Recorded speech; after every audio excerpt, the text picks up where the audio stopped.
What's up, guys? It's Slayer Exclusive here, and I'm back with more AERY Titans of the Future. So this is a indie game in the AERY series. I'm sure if you're familiar with my channel, you're familiar with this game.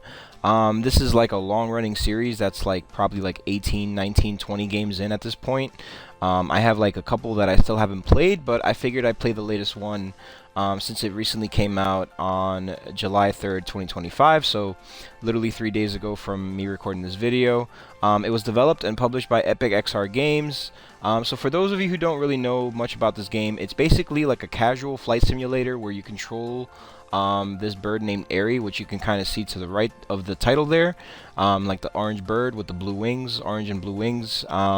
Yeah, so this is, like I said, it's a very casual flight simulator where you're literally just controlling this bird in like various levels, and the goal is to kind of just fly around. You kind of explore if you want to, but the main purpose of every level is to essentially pick up feathers that are kind of scattered throughout. And usually there's like a theme to like the game or like the levels, and for the most part, the each feather kind of like brings up like a narrator, which kind of like tells like a cohesive story. Sometimes the stories don't really make sense, or it's not really great, like in terms of that. Like this is mostly, I guess you can consider this like a shovelware game, a shovelware title. The main reason why I play it is just because, like, you know, I do kind of like try to like relax every now and then, just play like a casual flight sim. But primarily the main reason is that it's a game for achievement hunters. It's a very easy achievement game where you literally all you have to do is just complete each of the 10 levels that are available. In most of the games only have like 10 levels or something like that. Some of them have like 12, I think tops was like the highest. But it's a very quick and easy achievement game. Like I said, it's probably like about an hour, like tops usually. It doesn't really take about more than that. Each level is about 5 to 10 minutes long, depending. Like some, you know, it really depends on the feather placement and how well that's done. But yeah, nothing really interesting here other than that. Like I said, if you're not an achievement hunter and you know you're like looking for a story, this is definitely not the game for you. But if you are an achievement hunter, or you just kind of want to like just play something where you can just kind of turn your brain off and just, you know, just play and not really care about anything else, you know, this game may or may not interest you. Like I said, it's not a great game by any means, but once again, if it's easy for achievements, and that's the reason why I play it. So without further ado, let me get right into it here. It seems like this game is kind of like the theme here, as you can see from like the title screen, is that it's like a futuristic version of AERY, where there's like going to be like futuristic cities, maybe just robots taking over. I'm not really sure. The city in the background doesn't look too futuristic, but I do see the robots, the giant robots everywhere. But yeah, I mean, we'll see. Hopefully, the one thing that really bothers me about this game is that most of the levels are kind of recycled, with just like few little details that they kind of change, which is usually kind of a shame. And then like also, like I said before, the feather placement is really what can make or break the fun of this game. And sometimes it's really bad, where you're like, I get stuck looking for feathers for like 5 minutes, and that kind of sucks. But all right, let's see. So we have all these levels here. These are the 10 levels in the game. It starts you off with the Metropolis, and it basically, like, once you finish one level, it'll just kind of like just take you straight to the next one. So let's go ahead and start Metropolis off, and let's do this. So all right. So yeah, so far, this level doesn't seem to be unique by any means, except for maybe, like I said, like a few changes here and there, and like the robots on like this whatever satellite spaceship thing that's on the ground in the water there. Let's speed up a little bit. On an ordinary Tuesday morning, massive robots descended from the skies into bustling cities All right. around the world.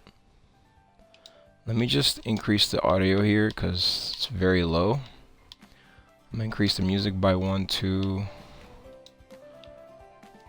Yeah, the controls in this game are like really bad. Like even the menu controls are bad. Their sleek metallic frames towered over skyscrapers, casting immense shadows over the streets below. Alright, so far the feather placement's not People bad. screamed and ran in panic, fearing the worst as these giant machines moved with purpose through the city. In the heart of downtown, a robot lifted a fallen streetlight, setting it back into place with precision.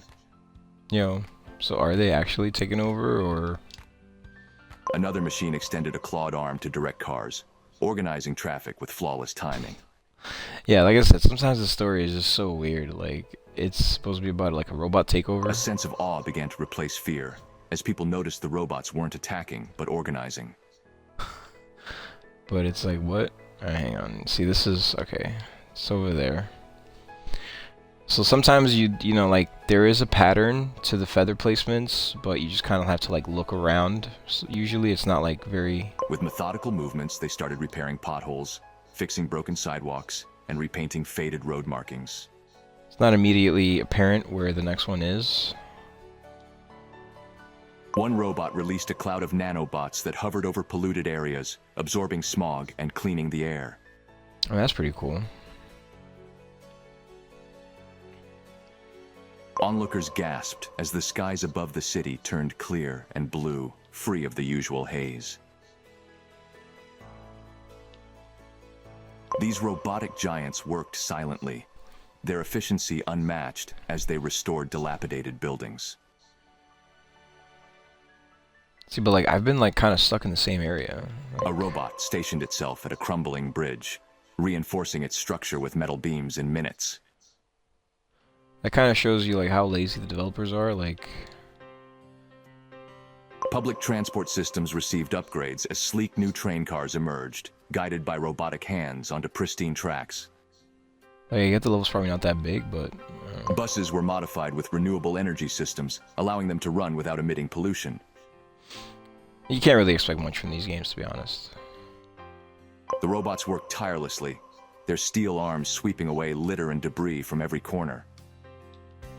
But yeah, with A you can boost... Parks once overgrown and abandoned were restored, the robots planting trees and creating lush green spaces. So you go a little bit faster, and then with B you can kind of brake to go slower. Rivers that once ran brown with pollution now sparkled clear as robots cleaned and purified the water. Like, if, like, you know, as you can see, what I'm doing is I'm like slowing down when I want to like let the narrator rooftops, finish. robots installed solar panels, providing free, renewable energy to homes and businesses.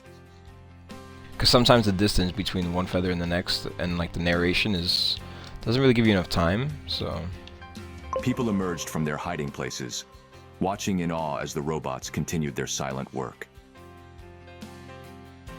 but we're almost done with this first Children level. stared wide-eyed as the robots painted vibrant murals on gray concrete walls, brightening the city.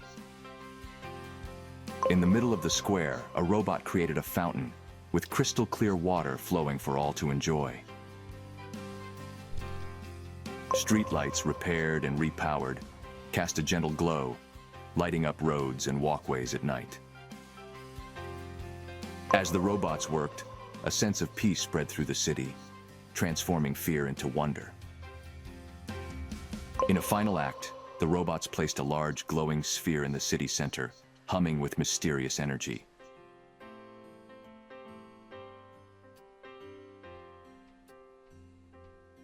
Then, just as suddenly as they had arrived, the robots left, ascending into the sky in unison. The city below was left transformed, its people marveling at the clean, orderly, and revitalized world. Cool. Yeah, that's one of the things that you'll notice about this game, is that sometimes it like abruptly just stops, cuts off the narration when it moves on to the next level, which is very weird. Oh yeah, this is definitely a reused level. This is a recycled level for sure. You know, I like like one thing is, like, you know, like I said before, what would make this game series so much better is if they actually created unique levels to these games instead of just recycling old ones and just like adding a few details like the robots in this game. But like, in a quiet rural town, farmers woke one morning to find giant robots standing in their fields. whoa, this guy's voice is weird. That sounds like AI. The robots' metallic frames glistened under the early morning sun, and farmers watched with both awe and suspicion. Oh my god, this sounds so bad. With gentle, precise movements, the robots began examining the soil, their sensors whirring softly. One robot extended a mechanical arm and released a mist over the land, rejuvenating the soil with nutrients. Farmers stared, mouths agape, as patches of their dry, cracked fields transformed into fertile ground. The robots worked swiftly, moving from field to field, assessing the quality of soil and water supply. They set up irrigation systems, distributing water in carefully measured amounts to drought-stricken areas. Pipes and pumps were installed seamlessly, delivering water directly to the roots of thirsty crops.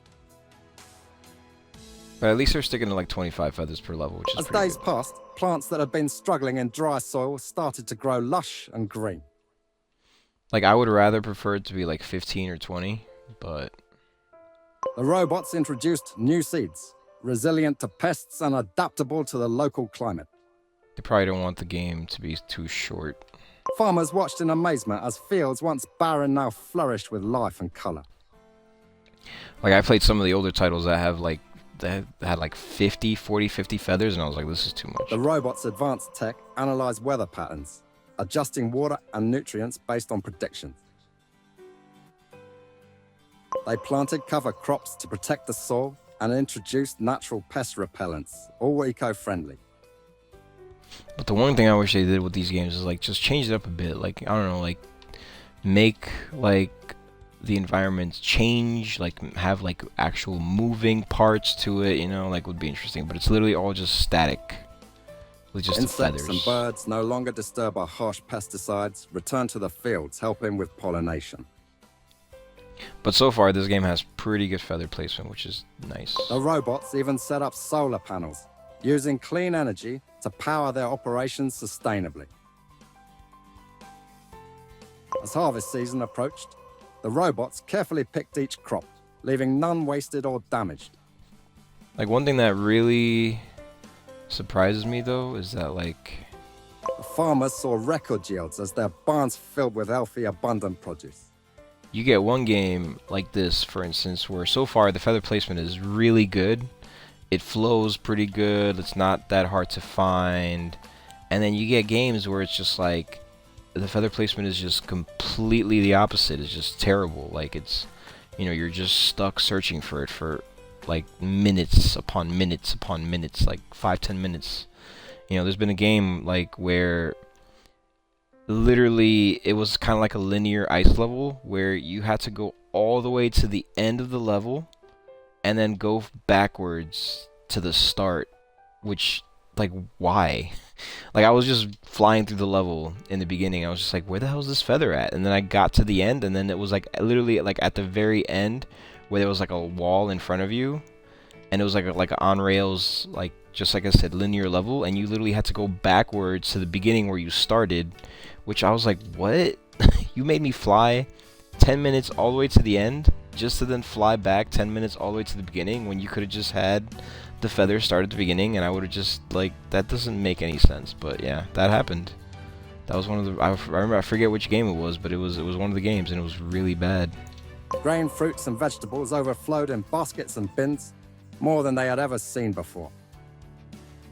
Like I said, most of these titles are like just, entries are just like a hit and miss. With their soil now healthier than ever, farmers knew they could keep growing for years to come. The robots communicated farming insights directly to the farmers, sharing knowledge of eco-friendly practices. Farmers, once wary, began to see the robots as trusted partners in cultivating their land. A town once struggling was now flourishing, with plenty to eat and more to share. As the season ended, the robots gathered their work done, leaving a transformed landscape behind. Alright, just two more. The farmers watched as the robots ascended into the sky, grateful for the help they'd received. Yo, this is so bad. With their fields thriving, they felt hopeful for the future. Their rural home now a beacon of sustain. There we go, beacon of sustainable farming, but did not finish. Oh wow, look at that, they added grass to the rocks to make it look a little bit more realistic. Okay, this level seems new. so far. In a quiet village near a vast jungle, people were puzzled when they noticed enormous robots entering the forest. Jungle? What jungle? The metallic giants moved carefully, scanning the ground and towering trees with their bright blue lights. At first, the villagers were wary, watching from a distance as the machines began their work. Okay, this feather placement is a little bit confusing. Instead of tearing down trees, the robots gently planted new saplings in deforested areas. Each robot moved with precision, carefully spacing the young trees to give them room to grow. They installed protective barriers around the saplings, shielding them from hungry animals and harsh weather. Yeah, this is definitely a new level. By the riverbanks, other robots filtered water, removing pollution and waste from the streams. The murky waters soon ran clear, and villagers watched as fish returned, swimming in the fresh, clean rivers. Birds, seeing the restored water sources, gathered by the banks, chirping and splashing. It's like a hodgepodge of different levels from As the the past. days passed, animals that had once left the area began to return. Villagers saw deer grazing nearby, their coats glossy from the fresh, lush vegetation. Monkeys swung through the newly grown trees, and vibrant birds filled the skies with color. Like it has like a Viking theme. The robots worked tirelessly, creating small ponds that served as fresh watering holes for animals. They planted native flowers, drawing bees and butterflies back to the forest. But you tell me which land area where Vikings lived had monkeys in them. I would be very curious. And then like this statue of like a lion. Every corner of the forest started to flourish as plants and animals thrived together. Has like a, I don't know. The robots used advanced sensors to plant tree species that would support diverse wildlife habitats. Definitely not Viking themed. With careful coordination, they built little shelters from natural materials, perfect for smaller creatures. The villagers were amazed, seeing the barren, deforested patches turn green and full of life again. People who had once feared the robots now followed them, eager to see their next restoration project. As the weeks went on, entire sections of the jungle looked untouched by human hands. Massive trees grew tall and strong, their canopies providing shade and protection for creatures below. Streams ran clear, rivers sparkled, and the forest hummed with life from dawn until dusk. The villagers couldn't believe how quickly the robots transformed their land into a vibrant ecosystem. So it was pretty cool.